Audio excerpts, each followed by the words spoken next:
During his trip to Israel yesterday, President Biden participated in an emotional meeting with the families of those missing after the Hamas terror attack and also with first responders. That includes Eli Beer. He's the founder and president of United Hatzalah, the largest independent nonprofit, fully volunteer emergency medical service organization based in Israel. Since the attacks, the group's volunteer medics have been on the front lines in Israel responding to life-saving calls. We have 7,000 first responders, United Hatzalah. We're spread around Israel. Our response is usually 90 seconds, and we were there in the first moments seeing the atrocities that happened. We saw women that were raped and then murdered, children, little babies that were torn around, taken away from their parents, murdered in front of their parents, heads chopped off. Our volunteers were brave. We have 2 volunteers who were murdered. And Eli Beer joins us now. Thank you so much for coming on the show to share with us your stories and concerns. I want to first ask, I listened to that conversation you had with President Biden yesterday, and you talked to him about Biden helping just a bit, lift the spirit of Israel. How important do you think it was that he came? Well, I think this was the greatest thing that happened to Israel in many years, uplifting the spirit of the people living in the south of Israel that are bombarded for the last 20 years by hundreds of thousands of missiles that are coming from Gaza. And the world was just ignoring it. And unfortunately, this massacre that happened in the south of Israel, that hits every family in Israel, everyone knows someone who was either murdered, kidnapped, or injured. And every Israeli feels like his family was hit. And all of a sudden, the most important president of the world, in the world, the president of the United States, comes to visit Israel and just to support and show love. I think this uplifted the spirit of every Israeli, no matter Jew or non-Jew, Christian and Muslims and Jews, and every Jew around the world, or anyone who loves Israel. Their spirit was uplifted yesterday.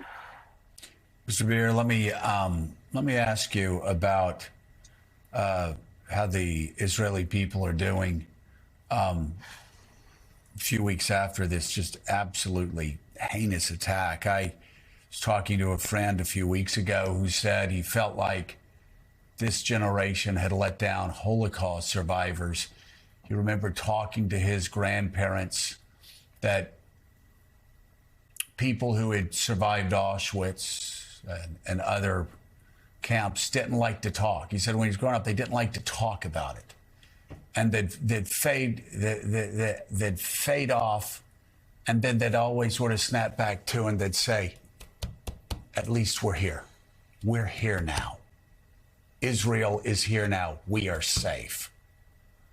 Talk about how that belief was so shattered and how the Israelis are rebuilding in just this, in the wake of this unspeakable tragedy.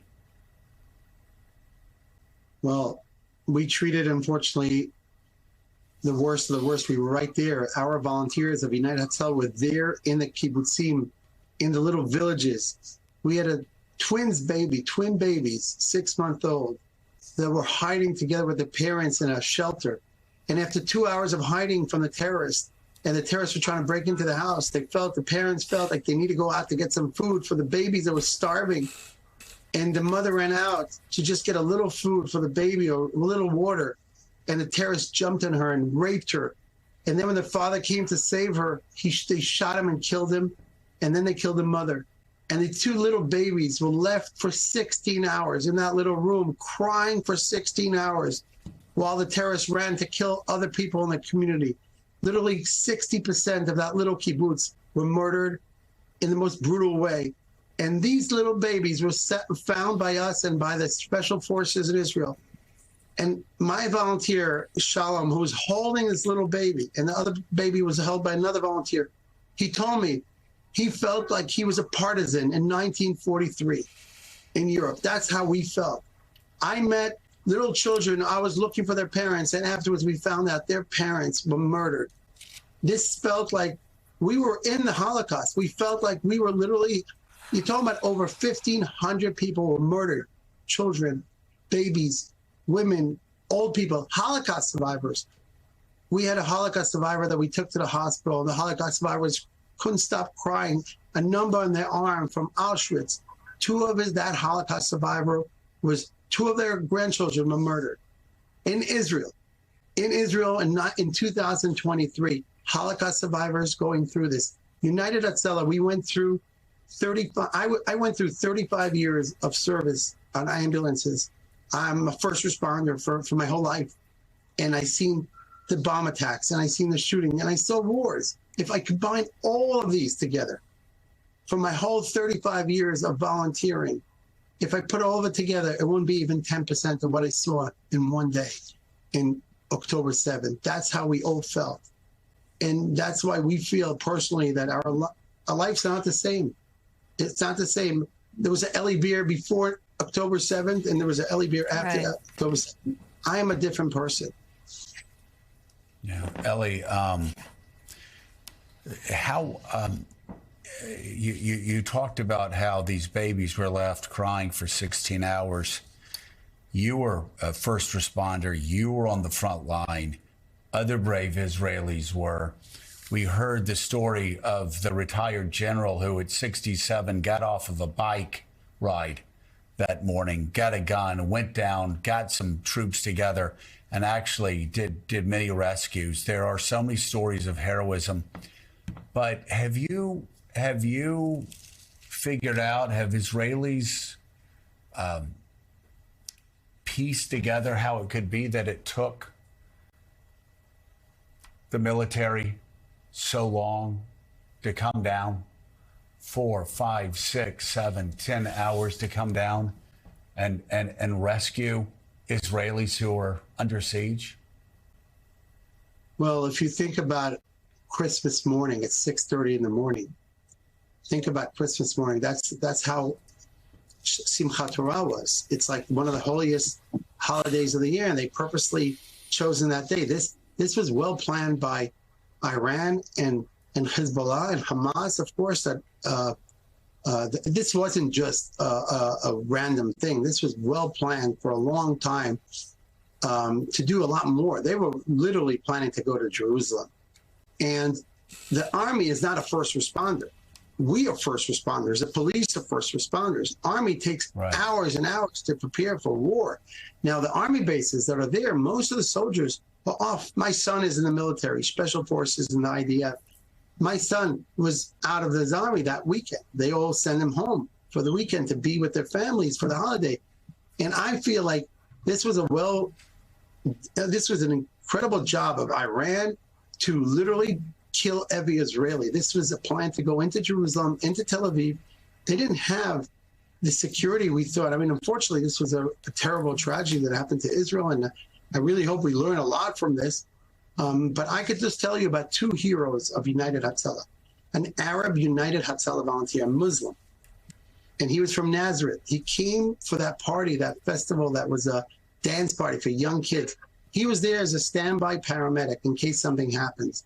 And when the shooting started, he's an Arab Israeli wearing this Hatzalah jacket with this Israeli flag on it.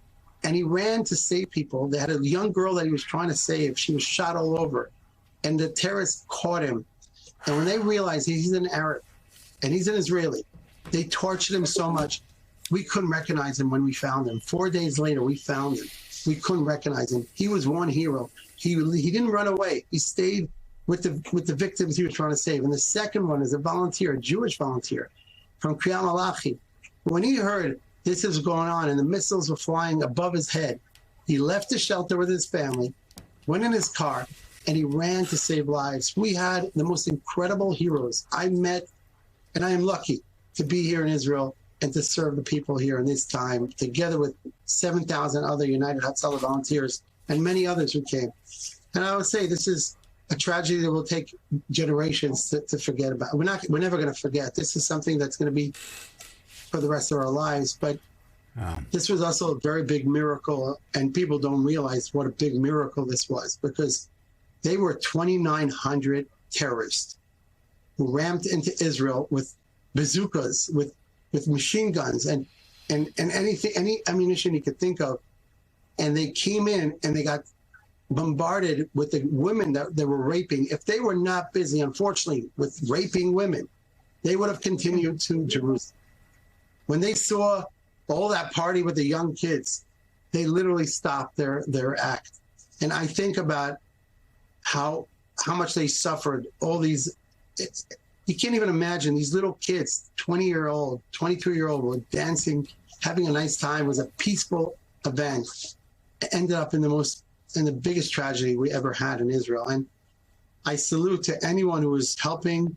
We had incredible first responders there. People put their lives. Unfortunately, 2 of our volunteers were murdered. We have 2 others who were kidnapped, and with their wives, with their spouses. And we have 8 volunteers who were seriously injured in this event. Oh, my God. Founder and president of United Hatzalah, Eli Beer, thank you so much for what you're doing, and thank you for sharing your stories with us here this morning. I want to thank you. I really feel like the president, the United States president, I'm an American too, and I felt so proud to be an American and proud of your show, that you're showing what's going on. And many, many people are supporting now for medical equipment here in Israel. And people ask me all the time, how do we support? Just go on United Hatzalah. It's israelrescue.org, and support saving lives here in Israel. Thank you. And here's more.